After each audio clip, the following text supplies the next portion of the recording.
Ba-dum-bum-bum. Let's talk about wiring.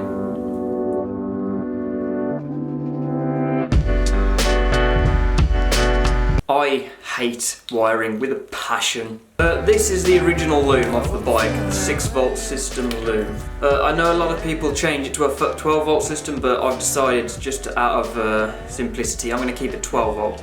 Thing is though, there's a lot of things on this loom that either don't work or is outdated, like broken plugs and such. So I need to give it an overhaul.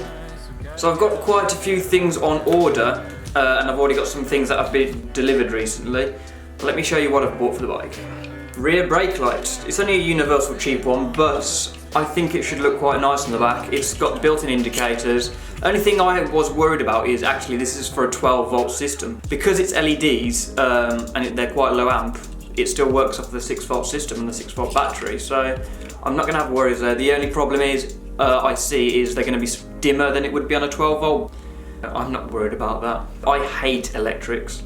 I bloody hate electrics. I bought some new cool looking signals, horn button, lights, high beam, low beam, clip straight into the handlebars, a new Speedo. I like the look of this one just because I wanted a nice little simple black. It's again LED backlit. Yeah, I just wanted to go for simplicity really. I'm ditching the rev gauge because it's a 125 and I'm not going to be going that quick to even warrant needing a rev gauge or worrying about it. I'm literally just going to be using it as a little toy, so we're good there. This does not fit and I need to make some kind of bracket to make this fit. We're going to do that now.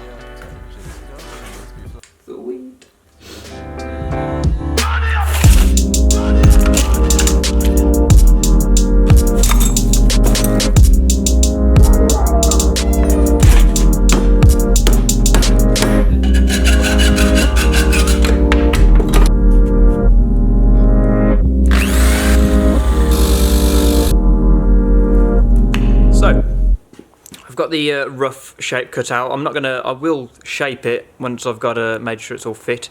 And I know the holes are quite close to the edge, if you can see, but because it's only a bracket holding a little gauge on, I'm not going to be too worried about that. There's not really any weight on it, so yeah, just got to deburr it, and let's see if it fits. This should just bolt up like so. So that should just bolt up nicely underneath like that. Right, so I found a nut and bolt that will work. It's not ideal because it's one of these domed top nuts, but for now it will be ideal just to kind of like gauge the positioning and that sort of thing. So I'm going to try and use this just to hold it in place so I can see how to look. So here we go, we've finally got it all fitted. It's, I'd say, pretty basic, but I don't really want too much going on around this area.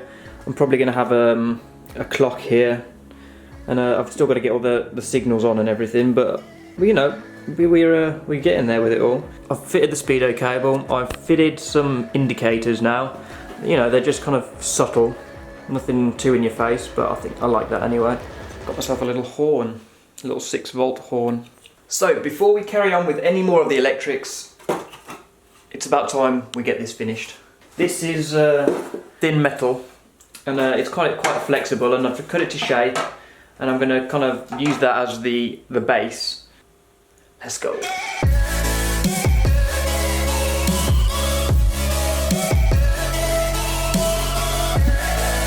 So now I've got this rough shape, what I need to do is, these are the two mounting holes for this. So if I just lie this in the place it's going to be, draw some marks underneath where the mounting holes are, see where they are, drill some holes, put some domed topped nuts on the bottom of this, bolt it down. I can then get a perfect template to draw this back hoop here, take that to the cutter, cut that down flush. We should have a nice neat shape then. So this bit doesn't need to be clean because I'm going to cover this with foam anyway, so that's looking like a decent base for a start. See how they've turned out. Nice. The dirty screwdriver. So just so you know, when it comes to the final assembly, I will use like thicker bolts and proper washers and all that sort of thing. This is just a temporary, just to hold it in place.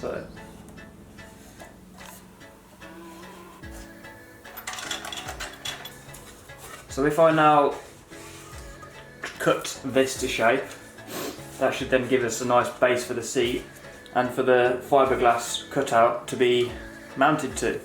Right, let's go and cut this then.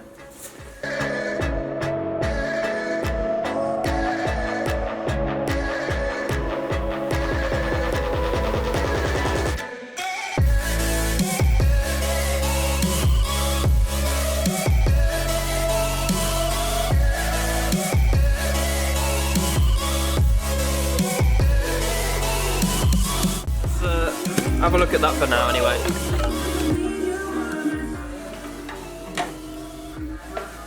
So sweet. Literally I'm just going to tuck that under there, them holes lined up. It's not too neat, but I mean, it's going to get covered anyway. But we have a base anyway.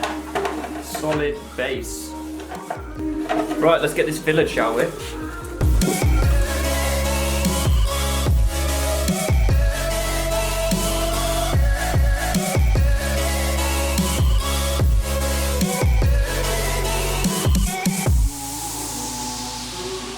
Right. So. Okay then, guys.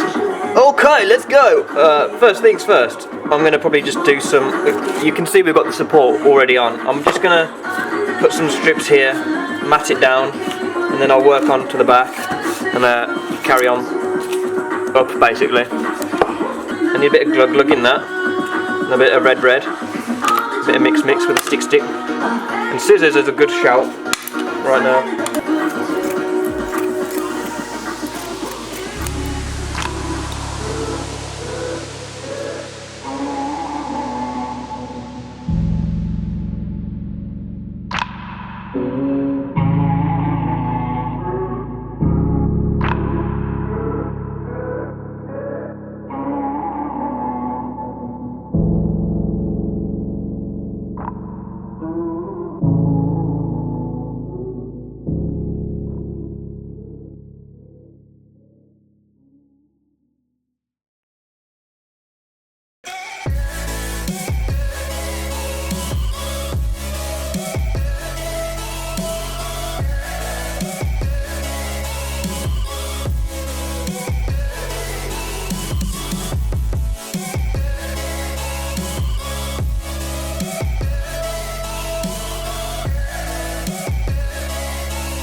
I hate this stuff. Ugh. Right, so now I've got to this point where I've kind of just like packed it in as much as I can. I should really let it dry and then do a few more layers once it's dried, but I'll come back tomorrow and do that. Right, so while that's drying and letting set, I'm gonna leave this video now because I've kind of just done a bit of bits and bobs today. So gauge fitted, indicators fitted, we've started on the seat. Next episode we shall finish the seat and then we will look at the actual wiring itself because that's going to be a big job. So if you're new to the channel, please subscribe, like, thumbs up, really appreciate it, and also I shall see you in the next video. Peace.